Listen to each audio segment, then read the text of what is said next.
Can do that. Ack and thanks.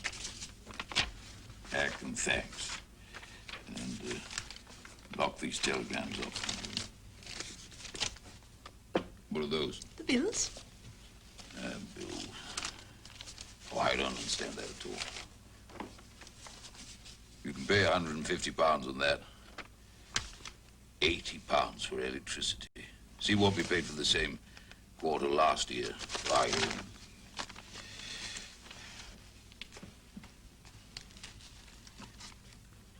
Miss Sarah sent a note. Tell Sawyers to run my bath.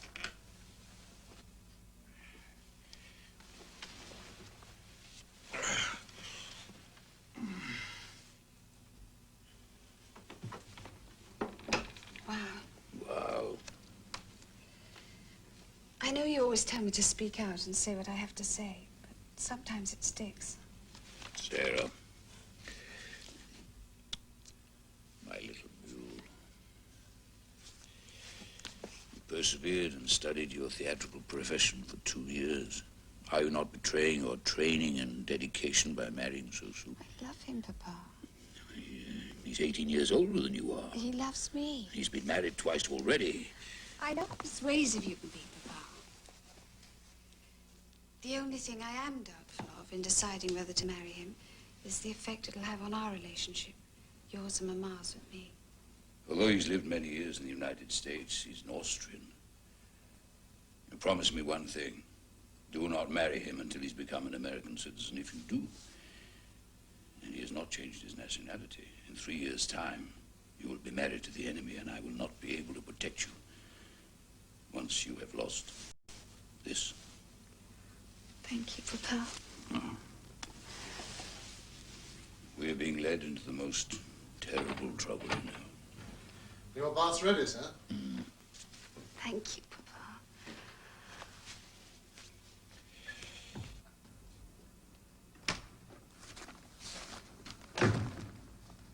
General von Brendorf, I'm glad to see you. I know what risk you must have taken to come to see me. This may be the last time we shall meet. Mr. Churchill, is everyone in England and France asleep or blind? Have you talked to the Prime Minister? The mind of Mr. Baldwin seemed elsewhere. He's getting old. Would you give him? No, thank you. He said the German High Command had no right to exist, that the German Navy was illegal, that we have no license for an air force. Does he not know that we have been training tank officers and pilots in Russia for years? That we have been secretly building U-boats in Finland and Holland? I've been warning the country of this by speeches in the House, articles in the press. I shall keep on warning them until one day, I hope before it is not too late, they will listen and act. Perhaps we are a people who need an authoritarian regime. In President Hindenburg, we had a father. When he became senile, we looked for another and found this madman. In the 3 years since Hitler seized power, do you know how much has been spent on armaments? 1,500 million sterling. And how much have you spent? 1,000th of that. We know. You tell us. You have a free press, a free parliament. Do you think this is for winter maneuvers? Why do not you and the French unite and strangle this gutter rat? How many of your high command support Hitler? Those who do not, enter the concentration camps. Those who are alive, those who see clearly, hear him speak openly of peace and prepare secretly for war. How can we make the French realize before Europe sinks again? The French are preoccupied with enemies within. They change ministers as swiftly as menus. And England. I know you have warned your countrymen. How is it they will not listen? My words sink into the sand in which they bury their heads. We muddle along, hoping for peace and moving irrevocably towards war.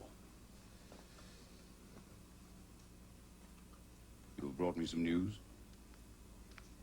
Is there a plot to assassinate him? If there should be, I would know of it. Is there a plan to attack?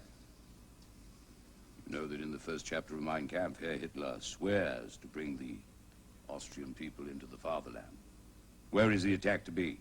If it were known that I have told you, I am a dead man. I have other sources, never fear. The German High Command has been given orders to prepare for a military occupation of the Rhineland. The troops to be used to be little more than 1 division. But the French have 100 divisions. Will they fight? Pug is going to be well, Papa. They've given her an injection and now she's feeling sorry for herself. She was badly hurt. Somebody kicked her. Kicked her? Who would dare to kick my dog? Poor, brave little pug. She must have been run over. Winston, if you're ready, we'll go into luncheon. Mr. Clark. Poor, brave little pug. She shall come into luncheon, too. She shall be put in a high chair and with cushions so that she can see everybody. Who's Mr. Clark, Papa? If you know his name, you must never mention it. He's come here at the risk of his life. What, pug? You met Hitler? I like to study my monsters at close quarters. Besides, I admire men who stand up for their country in defeat. I happen to say to this gentleman, why is Hitler so ferocious against the Jews? I suppose he must have reported back because my tea with Hitler was cancelled. I don't suppose I shall meet him now.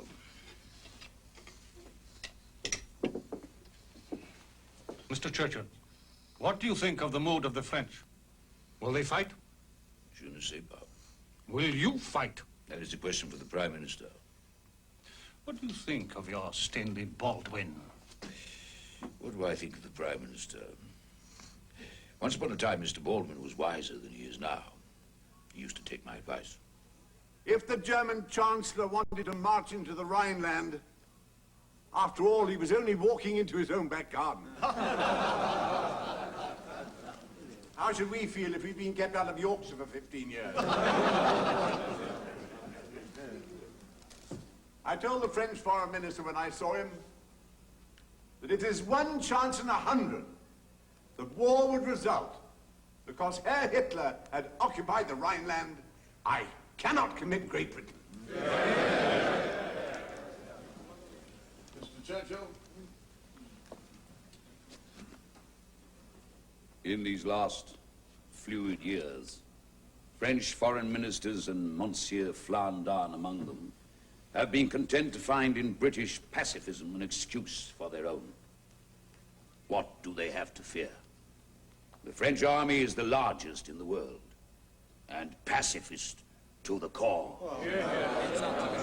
As we go to and fro in this peaceful country, with its decent, ordinary people going about their business under free institutions with fair play and tolerance in their laws and customs, it is startling and fearful to realize that only a few hours away, great wheels are revolving, remorseless hammers are descending night and day in Germany.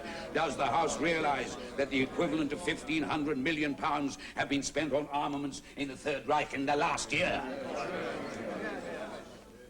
Submarines have been built secretly.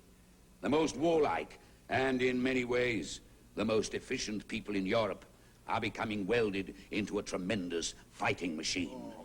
This march into the Rhineland is but a step, a stage. If we do nothing, who will it be next?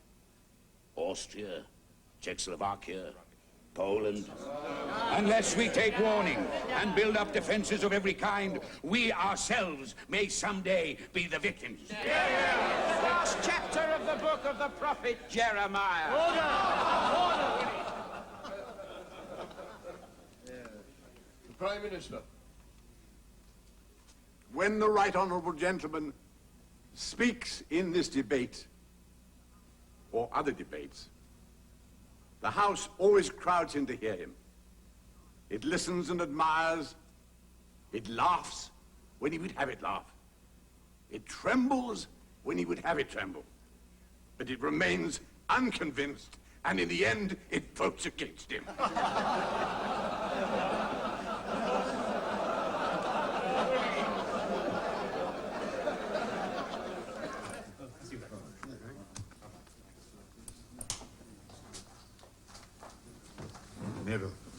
Prime Minister, if at long last you have decided to set up this new ministry for the coordination of defense, who will you appoint? I had intended offering it to Ramsay MacDonald. Too old. To Anthony Eden, everyone is old. The First Lord feels there is only one man for the job, Winston Churchill. And I agree.